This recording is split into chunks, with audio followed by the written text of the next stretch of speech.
है जिनकी पहचान यीशु नाम है, उनके पास जो ईमान है मैं उस ईमान की बात करने जा रहा हूँ। हाँ, एक बात है कि अगर हम रुसवा होते हैं या दूसरों की नजर में गिर जाते हैं तो ये हमारा अपना ही एक घिनौना चेहरा है, घिनौना किरदार है जिसके हम पैरोकार बन चुके हैं।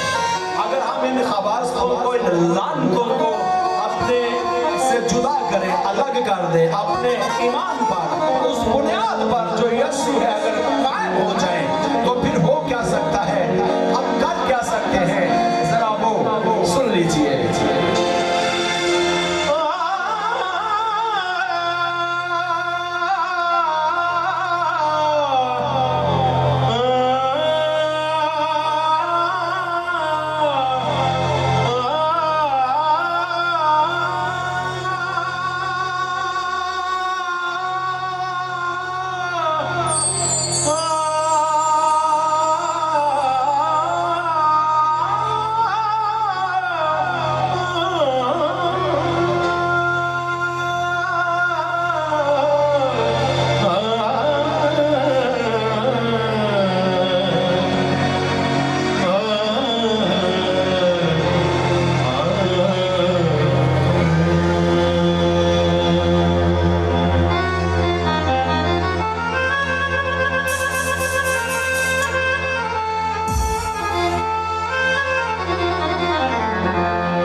यीशु के लहू से खरीदे हुए लोग रुए जमीन पर आलमगीर कलीसिया, ये गालिब है, ये गालिब है, ये जमीन के लोग नहीं है, ये आसमान की बादशाही के वारिस है।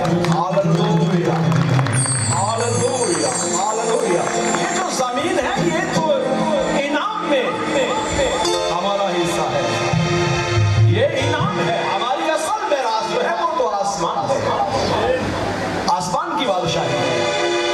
और जमीन पर हमारी हुकूमत इसलिए है कि ये हमारा इनाम है, क्योंकि हमने जमीन पर रहते हुए उन कुव्वतों से जंग की जो हमारी मुखालिफ थी और उन पर हम गालिब आए। मेरे अजीज, हमें हारना नहीं है, हमें गालिब आना है। अगर हम गालिब आएंगे तो फिर आसमान की बादशाही के दर हमारे लिए खुल जाएंगे, वरना बंद रहेंगे। और जिनके लिए दर बंद रहेंगे वो वहां जाएंगे जहां रोना और दांतों का पीसना है। ये भयानक हिस्सा है जिंदगी का, बहुत दर्दनाक और बहुत खौफनाक। इससे बचने के लिए जरूरी है कि जो जिंदगी के बाकी दिन हैं वो ईमान की बेस पर खड़े होकर, वो ईमान जो यीशु ने दिया है उस ईमान पर खड़े होकर हम गुजारे, ताकि आसमान की बादशाही में दाखिल हो जाए। जैसे कि हमारा भाई जो आज खुदा का खादम मखसूस होने को है, जो खिदमत करने के लिए जिसने अपने आप को वक्फ किया है, हम भी खुदा के खादम पास्टर यासर की तरह अपने आप को रूल कुदस के ताबे करें, दूसरों की भलाई के लिए वक्फ करें, दूसरों से नेकी के लिए अपने आप को पेश करें। आमीन। सुनिए,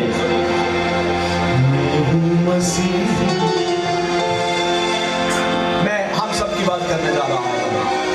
सिर्फ मैं ही नहीं, आप भी। मैं हूं मसीह, आग है मुझ में आगे बढ़ने की।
कायनात के बादशाह हमारे आसमानी बाप की तारीफ करेंगे। हालेलुया।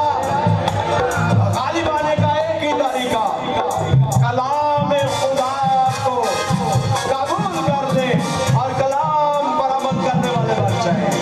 हालेलुया।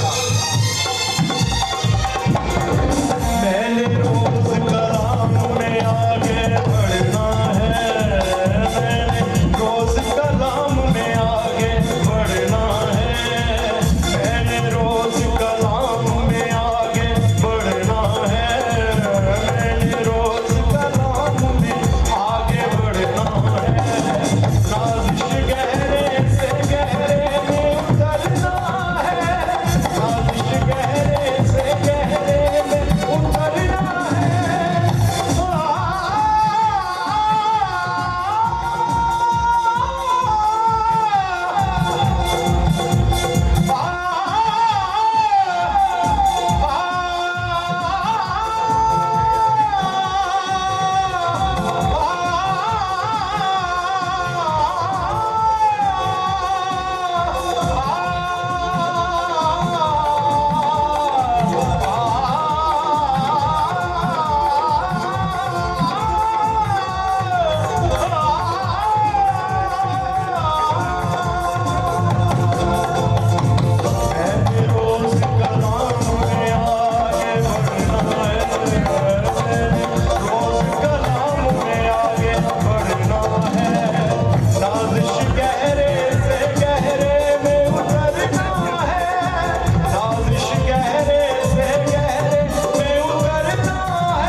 शर्त समझ कर पढ़ने की